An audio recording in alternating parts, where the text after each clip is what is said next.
The great chamber of the Galactic Concordat stretched upward like the inside of a hollow mountain. Floating platforms held delegates from 100 different species. Light filtered through crystal walls that had stood for 10,000 years. This was the heart of galactic civilization, where the oldest and most powerful races decided the fate of younger species. Ambassador Elena Vasquez stood on humanity's platform, which floated at the lowest level of the chamber. This position was not an accident. For 80 years, humans had attended these sessions from the bottom, looking up at species who looked down on them in every possible way. Today would be different. Elena could feel it in her bones. The Kethri high speaker clicked his mandibles together, producing a sound that the translation device rendered as laughter. He was an insectoid creature, tall and thin, with a shell that gleamed like polished metal. His species had ruled their corner of the galaxy for 50,000 years. To him, humans were barely more than clever animals. The human petition for full voting rights is denied, he announced. Again, perhaps in another century, when your species has proven its maturity. Elena kept her face calm. She had expected this, but the words still burned. High Speaker, she said, her voice steady. Humanity has contributed more to Concordat defense than any species admitted in the last 1,000 years. Our soldiers have died protecting Kethri colonies. Our engineers have your soldiers die because they are fragile. The High Speaker interrupted. Your engineers create weapons because your species knows nothing but violence. These are not achievements. They are symptoms of a primitive culture. Murmurs of agreement rippled through the chamber. The crystalline Verdash delegates chimed in harmony with each other, a sound like breaking glass that meant approval. Other species remained silent, but none spoke in humanity's defense. Elena opened her mouth to respond, but a junior aide rushed onto her platform. His face was pale. He handed her a tablet without speaking. She read the message. Then she read it again. High Speaker, Elena said, and something in her voice made the chamber grow quiet. I have just received word that Verdash military forces have occupied the human colony on Kepler-4 for 2b. 3 million of our citizens are being forcibly relocated from their homes. The Verdash delegate, a being made of living crystal that constantly shifted and reformed, spoke in tones like singing glass. The world you call Kepler-4 to be falls within ancient Verdash territorial claims. We have simply reclaimed what was always ours. Your colonists were informed of this 2 days ago. They are being moved to temporary housing until transport can be arranged. 3 million people, Elena said slowly. Families, children. You are throwing them out of their homes because of a claim from before humans even existed. The age of the claim makes it more valid, not less, the Verdash replied. Your species has existed for such a brief moment. You cannot understand the weight of ancient rights. Elena looked around the chamber. Hundreds of alien faces looked back at her, some with pity, some with amusement, none with support. I call for a Concordat vote, she said. Emergency intervention to halt the Verdash annexation and protect human citizens. The High Speaker made that clicking laugh again. Very well. A vote. All in favor of intervention. Silence. Not a single delegate moved. All opposed. The chamber filled with sounds of agreement. Clicks, chimes, growls, and a dozen other noises that all meant the same thing. Humanity stood alone. The Concordat recognizes the Verdash claim as legal and valid, the High Speaker announced. The matter is closed. Elena looked up at him. Something had changed in her eyes. The diplomatic mask she had worn for 20 years was gone. What remained underneath was something the Kethri had never seen in a human before. It was not anger. It was not fear. It was absolute certainty. High Speaker, she said quietly, I will ask one more time. Will the Concordat protect human citizens from unjust aggression? We have voted. The matter is closed. Elena nodded slowly. Then humanity withdraws from the Galactic Concordat. Effective immediately. A wave of shocked sounds rolled through the chamber. Species withdrawing from the Concordat was rare. Species withdrawing over something as minor as a single colony was unheard of. The High Speaker leaned forward. Ambassador, be reasonable. You are emotional. Your species is young and tends toward dramatic gestures. Return to your seat. In a century, perhaps 2, we can discuss. You have mistaken our patience for weakness, Elena said. Her voice was soft, but somehow it carried to every corner of the vast chamber. For 80 years, we have smiled while you insulted us. We have bled while you mocked us. We have buried our dead while you laughed at our grief. We did this because we believed in the Concordat. We believed that if we proved ourselves, you would accept us as equals. She paused. The chamber was completely silent. We were wrong, she continued. You will never see us as equals. You look at our short lives and see weaknesses. You look at our violent history and see barbarism. You have never stopped to consider that perhaps short lives teach us to value every moment, that perhaps our violent history taught us lessons you have never had to learn. Is this a threat? The High Speaker asked. There was something in his voice that might have been unease. No, Elena said. This is a goodbye. And a promise. What promise? Elena smiled. It was not a friendly expression. You have made a mistake today. You will not make it twice. She turned and walked off the platform. Her entire delegation followed. The chamber erupted in noise behind her. but she did not look back. 3 hours later, Elena stood aboard the last human ship leaving Nexus Prime Station. Through the viewing window, she watched the great station shrink into the distance. 80 years of diplomatic work, gone in a single day. Her communication officer approached. Ambassador, we're receiving final departure clearance. Also, the High Speaker has sent 17 messages requesting you return for further discussion. The Vidash delegate has sent 4 messages threatening legal action for your inappropriate tone. Delete them all, Elena said. Send a single message to Terran Central Command. Authorization code Omega-7. Message reads, green light on reserve contingency. Repeat, green light. The officer stared at her. Ma'am, that code hasn't been used in 40 years. The reserve fleet, those ships, most people think they don't even exist. They exist, Elena said. They have always existed. We hoped we would never need them. We were wrong about a lot of things. Far away, in the dark spaces between stars where no alien eyes could see, something began to wake. Hidden shipyards that had been silent for decades received the signal. Lights flickered on in stations carved into asteroids. Computer systems that had waited patiently for 40 years hummed to life. In 100 locations across human space, great doors opened for the first time since they were built. Behind them waited ships. Not the small patrol vessels humanity showed to the Concordat. Not the aging cruisers that made up the official Terran defense fleet. These ships were different.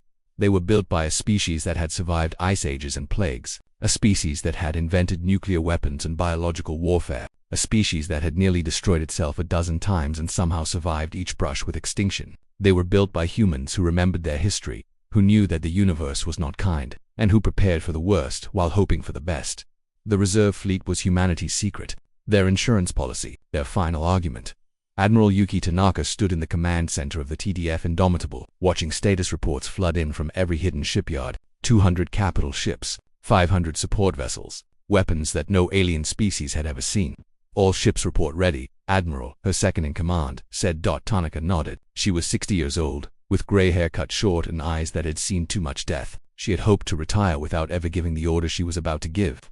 Signal all commands, she said. We move in 72 hours. The Deathworlders had been patient for 80 years. That patience had finally run out, and the galaxy was about to learn what happened when you pushed humanity too far.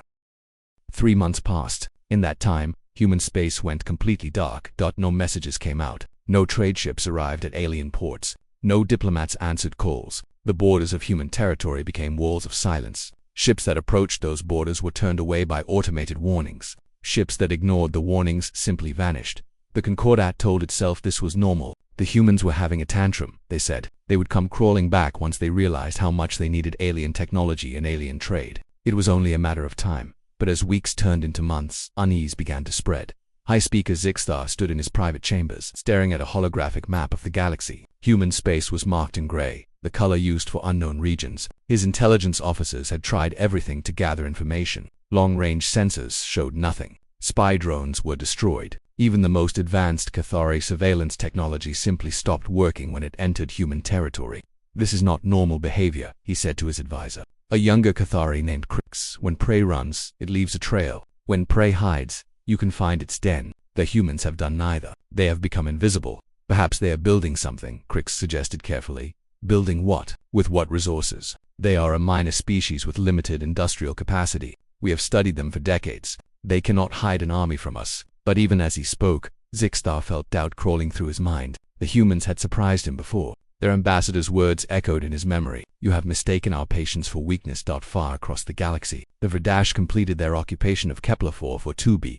Their crystal soldiers marched through empty streets and abandoned homes. They had expected to find 3 million frightened humans waiting to be processed and relocated. Instead, they found nothing but silence. Every human was gone. Every pet, every personal possession, every scrap of data and every computer system. It was as if the entire colony had simply vanished overnight.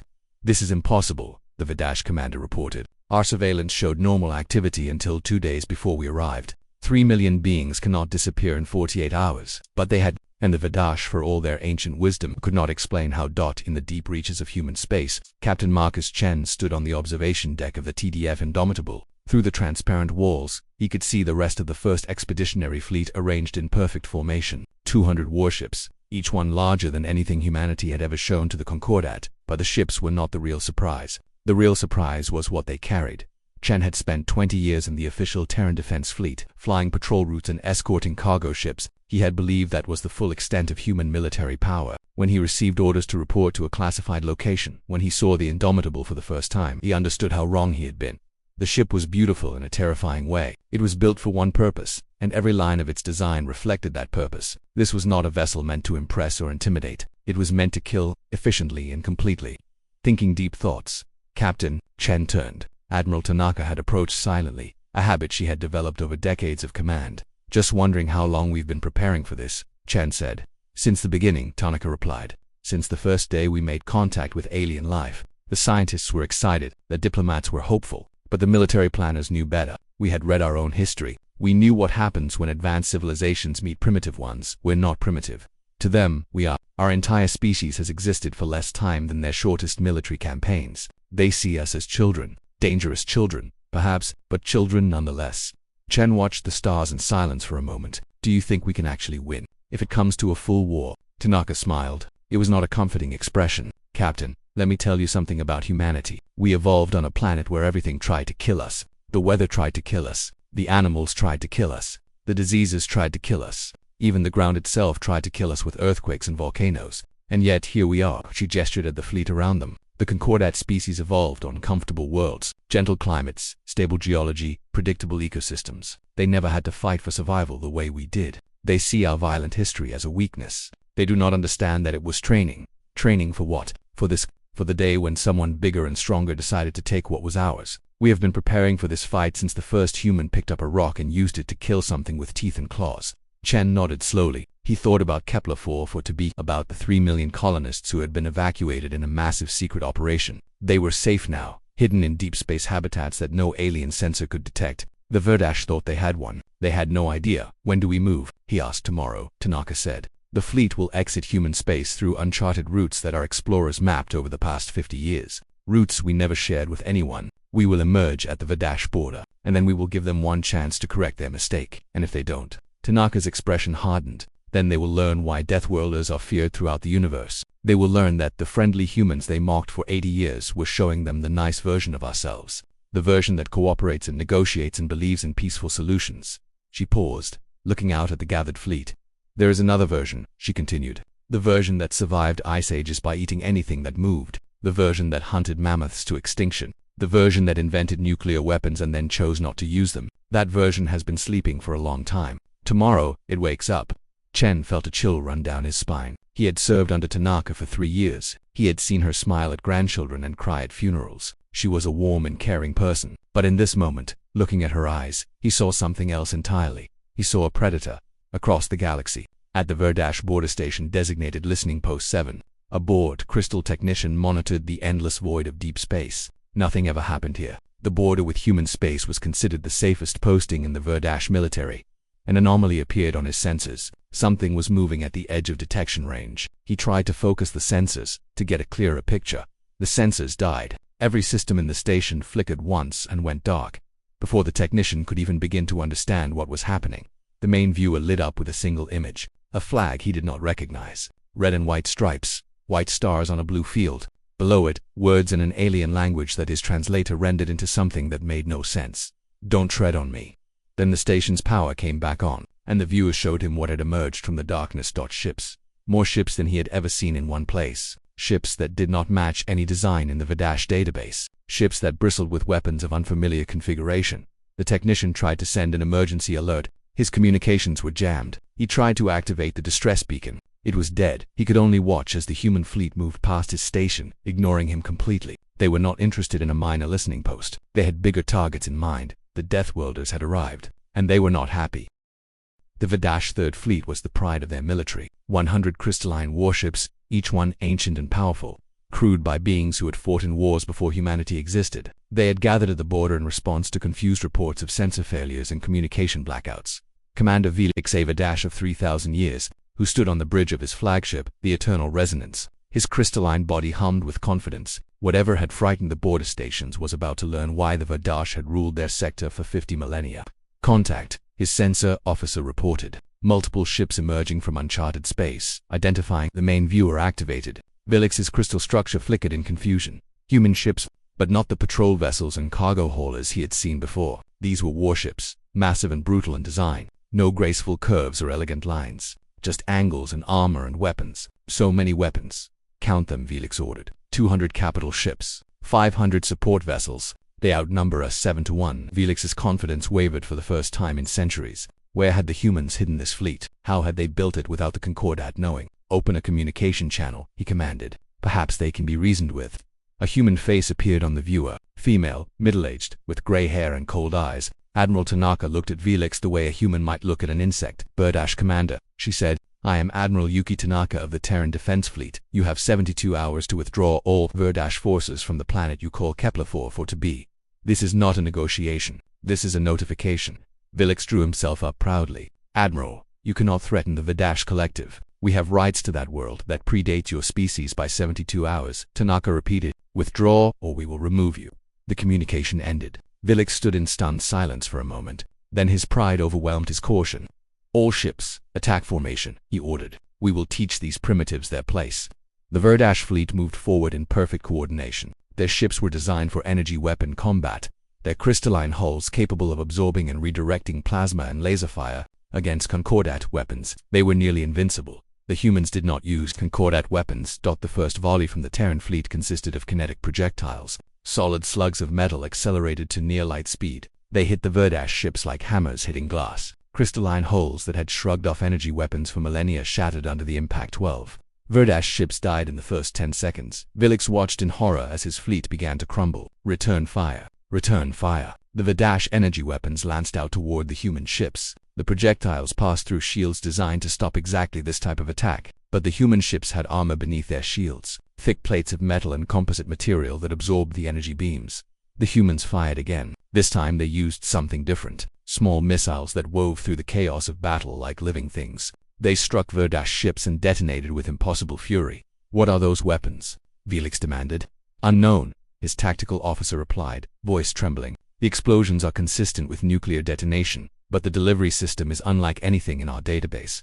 Nuclear weapons. The humans were using nuclear weapons. No Concordat species used such primitive, destructive devices. They were considered barbaric, appropriate only for the most backward civilizations. But they worked. They worked terrifyingly well in less than 30 minutes. The third fleet was broken. Half their ships were destroyed. The rest were fleeing in disarray. Felix's own flagship had lost power to half its systems. Retreat, he ordered, the word tasting like poison. All ships retreat. The humans did not pursue. They held their position. Weapons still aimed at the fleeing crystalline vessels. One more message came from Admiral Tanaka. You now have 71 hours. Do not test me again.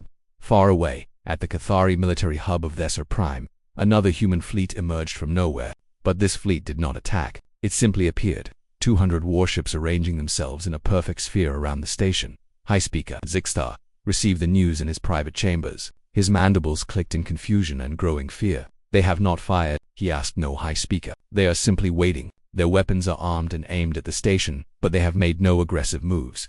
Zixtar understood immediately. This was a message. The humans could have attacked without warning. They could have destroyed Thesser Prime before the Cathari even knew they were there. Instead, they had chosen to show themselves first. They were demonstrating that they chose peace, that they had the power to destroy, and the restraint not to use it. At least for now. A communication request arrived. Admiral Tanaka again. High Speaker, she said when the connection opened. I trust you have heard about the Verdash fleet. I have, Zixtar replied carefully. Admiral, surely there is room for diplomacy. The Concordat no longer exists for humanity, Tanaka interrupted. You voted to allow the theft of our world. You laughed at our ambassador. You called us primitives and animals and barbarians. There is no diplomatic solution here. Then what do you want? Tanaka's expression softened slightly. It was somehow more frightening than her anger. I want you to understand, she said. For 80 years, we tried to earn your respect through peaceful means. We protected your colonies. We shared our technology. We buried our dead in your service. And you spat on us. You saw our patience and called it weakness. You saw our restraint and called it fear. She paused, letting the words sink in. We do not want your worlds, she continued. We do not want to rule over you. We do not want your submission or your worship. We want only one thing, respect. We want to be treated as equals, not because you fear us, although you should, because we have earned it. Zixtar's mandibles clicked thoughtfully. And if we refuse, then we will continue to demonstrate our capabilities until you understand. We have 40 more fleets like this one. We have weapons you have never imagined. We have had 80 years to study your tactics, your technology, your weaknesses. Do you really want to find out what else we have learned? The High Speaker was silent for a long moment. He had ruled the Cathari for 2,000 years. He had fought wars against a dozen species. He had never felt fear like this. "You speak of respect," he finally said, "but you have achieved this through violence. Is that not what you accused us of? Respecting only strength?" "Yes," Tanaka admitted, "and I wish it were otherwise. I wish your Concordat had accepted our ambassador's words. I wish you had voted to protect our colony. I wish you had chosen to see us as partners rather than pets." Her voice hardened. "But you did not. You left us no choice. And now you will learn the lesson that every bully eventually learns. The lesson that the victim you pushed too far, the prey you cornered too tightly, might just turn around and bite." She leaned forward, her eyes boring into Zik's dress. "You had 80 years to learn this lesson peacefully. That time is over. Now you learn it the hard way. You have one chance to give respect freely. After that, we take it." The communication ended. Zixstar stood alone in his chambers, the weight of millennia pressing down on his ancient shell. He had made a terrible mistake. They all had, and now the Deathworlders were here to collect the bill.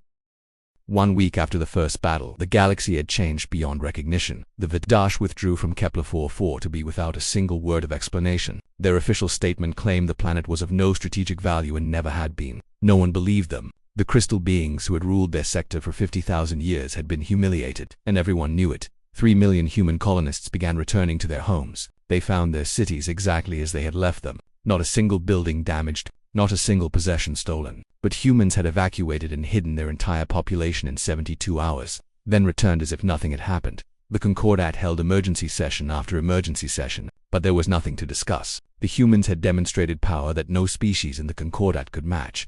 They had shattered the myth of Verdash invincibility in less than an hour. They had surrounded the Cathari military hub and dared anyone to make them leave. And through it all, they had not conquered a single world. They had not demanded tribute or submission. They had simply proven that they could destroy anyone who threatened them.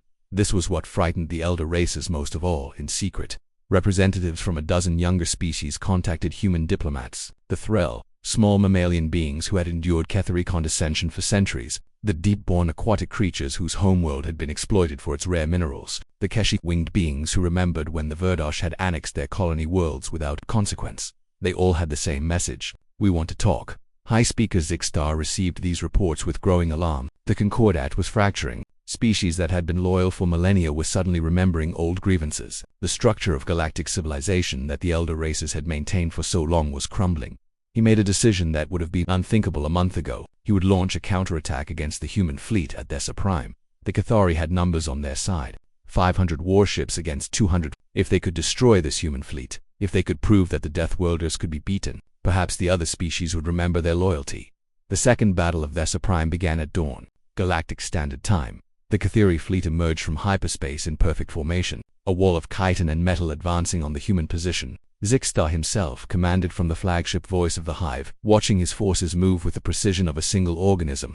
"All ships, attack pattern 7, he ordered. The Cathari shared a hive mind, allowing them to coordinate their movements with impossible speed. It was their greatest advantage. No enemy could match their unified response time. The human fleet. Scattered Zix there clicked his mandibles in satisfaction. They were breaking formation.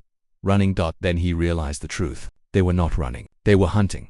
Human ships did not fly in formation. Each captain made their own decisions, adapted to the chaos of battle in ways the hive mind could never anticipate. A Cathari attack wing would move to intercept a human cruiser, only to find it had already changed course, diving into the middle of a different formation and firing in all directions. The hive mind tried to adapt, but its greatest strength became its greatest weakness. Every ship in the Cathari fleet received the same orders at the same time. When those orders were wrong, every ship made the same mistake at the same time. Captain Marcus Chen flew the Indomitable straight through the center of the enemy formation. His tactical officer was screaming coordinates. His weapons teams were firing at everything that moved. It was chaos, beautiful and terrible. Enemy flagship identified, his sensor officer shouted. Bearing 17-Mark-4. All batteries target that ship, Chen ordered. Disabled, don't destroy. The Admiral wants this one alive. The Indomitable's weapon spoke. Kinetic rounds punched through the voice of the Hive's propulsion systems. Targeted missiles eliminated its weapon batteries. The flagship went dark, drifting helplessly in the void. Around it, the Cathari fleet was dying. Ships that had fought together for millennia broke apart under human fire. The hive mind screamed with the deaths of thousands of connected souls. In 3 hours, it was over. 300 Cathari ships destroyed, 200 more crippled. The humans had lost 43 vessels, a victory beyond anything in Cathari military history. Admiral Tanaka's shuttle docked with the voice of the Hive 2 hours after the battle ended. She walked through corridors littered with debris and Cathari bodies, accompanied by a squad of Marines. The smell of burned chitin filled the air. She found High Speaker Zixthar in his command chamber, alone among the ruins of his ambition. His shell was cracked in several places. One of his arms hung useless at his side, but he stood tall as she entered. "Admiral," he said, "have you come to execute me?" "No," Tanaka replied. She gestured for her marines to wait outside. When they were alone, she sat down on a piece of broken equipment, facing the ancient insectoid. "I came to talk," she said. Zixthar's mandibles clicked in what might have been bitter laughter. "Talk after all this? After I led my fleet against you and watched it burn?" "Yes, because killing you would be easy. Talking to you is hard. And I have learned that the hard path is usually the right one." She pulled out a small device and placed it on the floor between them. A hologram appeared, showing a green and blue world. "This is Earth," she said. "Our home world. Do you know what makes it special?" "It is a death world," Zixthar replied. "Harsh climate, dangerous predators, unstable geology. We have studied your planet extensively. You have studied facts about our planet. You have not understood what those facts mean." Tanaka leaned forward. "Everything on Earth tried to kill us. The cold tried to freeze us. The heat tried to burn us. The animals tried to eat us. The diseases tried to consume us from within. And yet here we are, talking to you among the stars. You survived through violence, through aggression. We survived through adaptation. Violence was one tool among many. We also survived through cooperation, through building communities, through protecting our weak instead of abandoning them." She paused. "High Speaker, do you know why we never destroyed your fleet completely? Why we disabled your flagship instead of vaporizing it?" Zixthar said nothing. "Because we do not want to destroy you. We never did. All we ever wanted was to be accepted, to be treated as equals, where we're willing to earn that acceptance through peaceful service for 80 years. When that failed, we had no choice but to demonstrate our strength, and now you have a choice. You can continue this war. You can watch your fleets burn and your worlds fall. You can fight until the Kethri are broken beyond recovery. That is one path." She stood, looking down at the wounded High Speaker. "Or you can choose differently. You can admit that you were wrong about us. You can help build something new. Not a concordat where elder races rule and young races serve. A genuine alliance where every species has a voice, where strength is used to protect the weak, not exploit them. You would accept us as allies. After everything, I would accept you as equals, which is all we ever asked to be." Tanaka extended her hand, a human gesture of peace that Zixta had studied but never truly understood until now. "The war can end today, High Speaker, right here, in this broken room. All you have to do is reach out." Zixtar looked at her hand for a long moment. He thought about his people, about the ships burning in space outside, about 2,000 years of rule that had ended in fire and shame. He reached out his undamaged arm and touched her hand. It was not forgiveness. It was not even understanding. But it was a beginning. And in a galaxy that had known only ancient grudges and endless cycles of violence, a beginning was enough. 6 months had passed since the Battle of Thessa Prime. The galaxy was still healing, but it was also changing in ways that no one had thought possible. The old Concordat was gone. Its great chamber on Nexus Prime stood empty, a monument to a system that had failed. In its place, something new was rising. The Galactic Assembly met for the first time on a station called Horizon, built jointly by humans and their new allies in neutral space. It was a modest structure compared to the ancient grandeur of Nexus Prime, but it represented something the Concordat never had, a genuine partnership between equals. Ambassador Alina Vasquez stood at the central podium, looking out at the assembled delegates. The room was smaller than the Concordat chamber. There were no floating platforms arranged by status. Every species sat at the same level, in a circle that had no beginning and no end. "Friends," she began, "we gather today not to celebrate victory, but to mourn what could have been avoided. Many lives were lost in the conflict that brought us here. Ketheri, Verdash human, and others. Each death was a tragedy. Each life lost represented a future that will never exist." She paused, letting the weight of her words settle over the assembly. "I will not pretend that humanity is blameless. We built weapons in secret. We prepared for war while speaking of peace. When the time came, we unleashed violence that shocked the galaxy. These choices have consequences that we must live with." From his seat among the Cathari delegation, former High Speaker Zixtar listened in silence. He had been stripped of his title by his own people after the defeat. Many of his former subjects blamed him for the war. Others blamed him for ending it. He had accepted a role as a private advisor. Attending the assembly as an observer rather than a leader, it was a humbling experience. It was also, he was beginning to realize, an educational one. "But we are not here to dwell on the past," Elena continued. "We are here to build the future. The Galactic Assembly is founded on principles that the Concordat abandoned long ago. Every species has an equal voice. Every member world receives equal protection. Disputes are settled through dialogue, not dominance." She gestured to the other founding delegations. The Threll, small furry beings who had suffered under Ketheri condescension for centuries, the deep-born, their aquatic bodies suspended in hover tanks filled with water from their homeworld. the Keshi, their feathered wings folded behind them, eyes bright with hope. These species joined us not because they feared us, but because they believed in what we were building. More species are applying for membership every day, not from fear of human power, but from hope that the galaxy can finally become what it should always have been.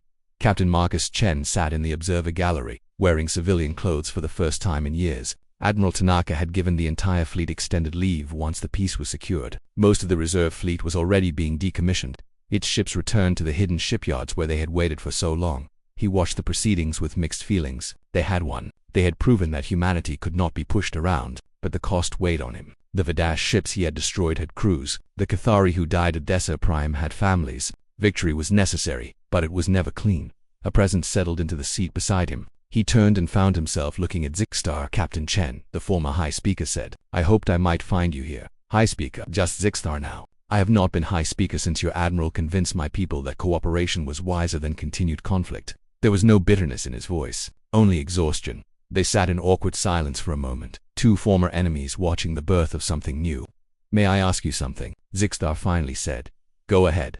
"During the battle, you disabled my flagship instead of destroying it. Your weapons could have vaporized the voice of the Hive. Why did you spare us?" Chen thought about the question. He had asked himself the same thing many times. "Because killing you would have been easy," he said, "and easy choices are usually wrong. My grandmother used to say that. She survived the Third World War on Earth, back when we almost destroyed ourselves. She told me that the hardest thing about war is not fighting, it is knowing when to stop.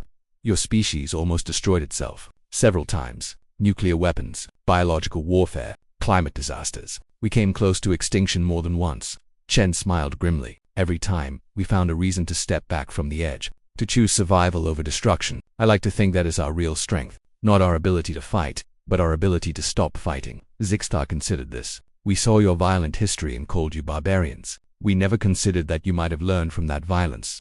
That is what living on a death world teaches you. Every mistake can kill you, so you learn fast, or you die." Below them, Ambassador Alina was concluding her speech. "Let this assembly be a place where we learn from each other, where the wisdom of ancient species combines with the energy of young ones, where we face the challenges of the galaxy together, as partners rather than rivals." She raised her hand in a gesture that humans had used for centuries, a wave of peace. "The war is over. Let us see what we can build in its place." The assembly erupted in sounds of approval from 100 different species, clicks and chimes and growls and songs, all expressing the same emotion. Hope. Admiral Tanaka watched from a private viewing room, her work finally complete. The fleet was standing down. The weapons were being stored. The soldiers were going home. She thought about all the lives lost, human and alien alike. She thought about the choices she had made, the orders she had given. In the quiet of the viewing room, she allowed herself a moment of grief. Then she straightened her shoulders and walked out to join the celebration. 2 years later, Captain Chen returned to active duty aboard a new ship, the Taz Unity. It was not a warship. It was an exploration vessel, part of a joint human-Cathari program to map the unknown regions of the galaxy. His first officer was a young Cathari named Chris, the same advisor who had once served High Speaker Z. They had learned to work together over the past months, their different approaches combining into something stronger than either could achieve alone. Ready for departure, Captain Crix reported. Chen looked out at the stars. Somewhere out there, other species were waiting to be discovered. Some would be friendly, some would not, but humanity would face them alongside its new allies, as part of a galactic community that finally lived up to its name. "Take us out, Crix," he said. The Unity slid forward into the unknown, carrying the hopes of a dozen species toward whatever waited among the stars on Earth. In a small house in Japan, Admiral Tanaka played with her grandchildren in a garden filled with flowers. She did not think about the war. She did not think about the battles or the deaths or the weight of command. She thought only about the children's laughter and the warmth of the sun and the simple joy of being alive. The Deathworlders had finally found peace, not through submission or isolation, but through strength, tempered by wisdom. They had proven themselves to the galaxy, and in doing so, they had helped transform it into something better.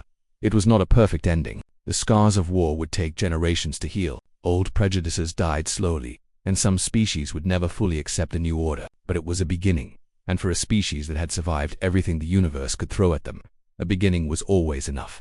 The stars stretched out in every direction, infinite and unknowable, and humanity, the children of a world that tried to kill them every day, walked among them at last, not as servants, as equals.